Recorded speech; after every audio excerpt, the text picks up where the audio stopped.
ये हवा जब स्वामी जी शरीर के अंदर बहती है तो बहुत मुश्किलें भी खड़ी करती है। अब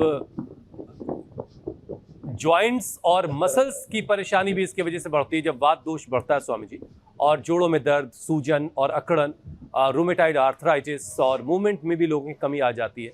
तो स्वामी जी मांसपेशियों में ऐंठन, खिंचाव और दर्द भी बढ़ जाता है।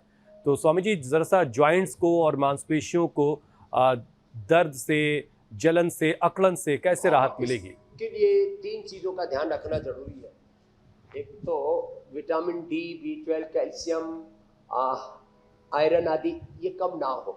ज़्यादातर मैं लोगों को देखता हूँ जिनको भी ऑस्टियोपेनिया, ऑस्टियोपोरोसिस, आर्थराइटिस या एंकाइलोजिंग स्पॉन्डिलाइटिस ऐसी स्थितियाँ होती हैं, उनको जो है vitamin D, B12, calcium, iron, omega आदि की कमी रहती है। तो वो क्या करें? एक तो धूप का सेवन करें, नहीं तो न्यूट्रिला के नेचुरल विकल्प ले लें। विटामिन डी का सबसे अच्छा विकल्प तो यही है, सूरज ही है। विटामिन B12 का मोरिंगा है, और कैल्शियम का सबसे अच्छा विकल्प जितने भी मिलेट्स हैं और दूध आदि है।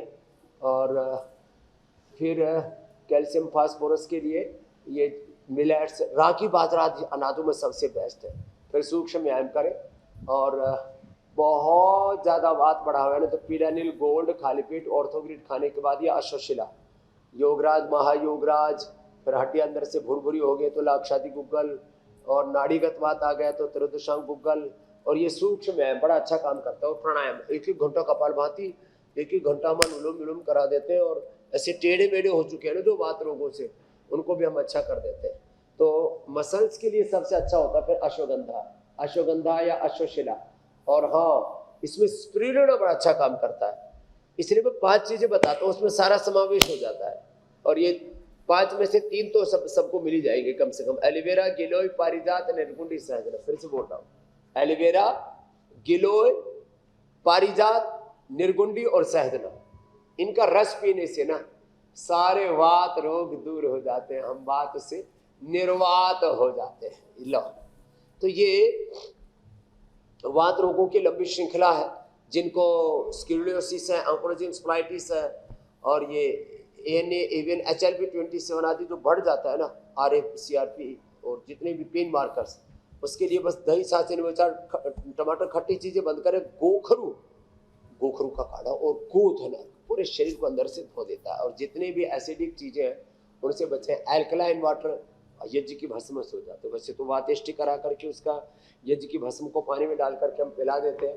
फिर थोड़ा थोड़ा सूक्ष्म व्यायाम और थोड़े अभ्यास, वात दोष के बिगड़ने से स्वामी जी ज्यादा ही है तो थोड़ा यहाँ आकर के एक बार शंख प्रक्षालन करा लेना, कोलोन थेरापी, बस्ती बड़ा अच्छा, बस्तिर वात हराणाम। जी मेरे भाई।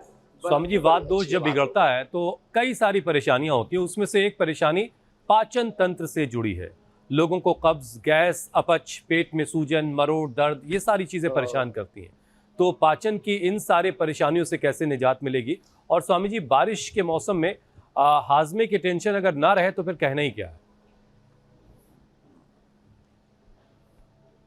अरे फिर तो लोग पकोड़े खाएंगे, समोसे खाएंगे, हलवा खाएंगे, बेसन का हलवा ला।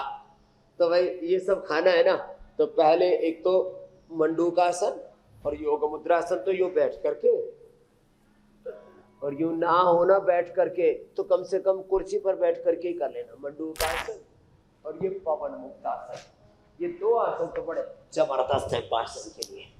और सर्वकल्प कायाकल्प का काढ़ा पीना। देखो, वात रोगों की उत्पत्ति, 3 बातें बड़ा गहरी है ये, सुनो। वात रोगों की उत्पत्ति होती है मूलाधार स्वाधिष्ठान से, NH के नीचे वाले हिस्से से, मेरुदंड के नीचे वाले हिस्से से। कफ रोगों की उत्पत्ति होती है यहाँ से, ये ऊपर वाले हिस्से से, और बीच वाले हिस्से से पित्त रोगों की उत्पत्ति होती है। वात मूलाधार से प्रारंभ होकर के शरीर के रोम रोम तक पहुंच जाता है, पूरे शरीर को जकड़ लेता है।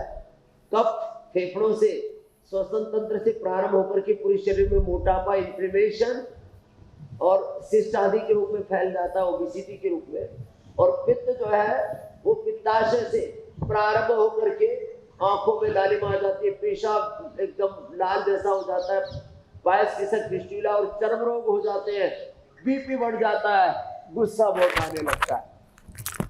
तो रोग पैदा तो एक जगह से होते हैं, वात पित्त कफ त्रिदोष, लेकिन फैल जाते पूरे शरीर में।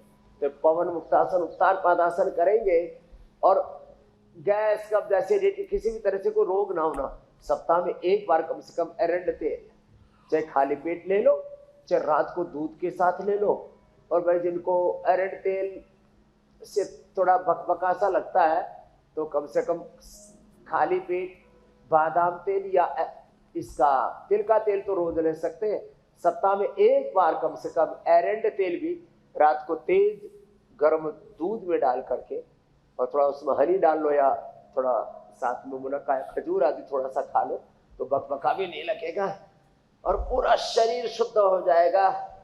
आप निर्वात हो जाएंगे, वात रहित हो जाएंगे। ये है महिमा आयुर्वेद की। त्रिदोष और त्रिदोष जन्य ही सब रोग है। जो बीपी है ना, ये पित्त के वृद्धि से होता है। जो ये शुगर है, ये वात पित्त कफ त्रिदोष बिगड़ने से होती है। ऐसे ही जितने भी ये रोग है ना, ये त्रिदोष जन्य है। शरीर में गांठें हैं, मोटापा आज स्वामी जी सारा जो बैलेंस बिगड़ा हुआ है सब ठीक किया जाएगा, सब कुछ मीटर में लाएंगे आज स्वामी जी।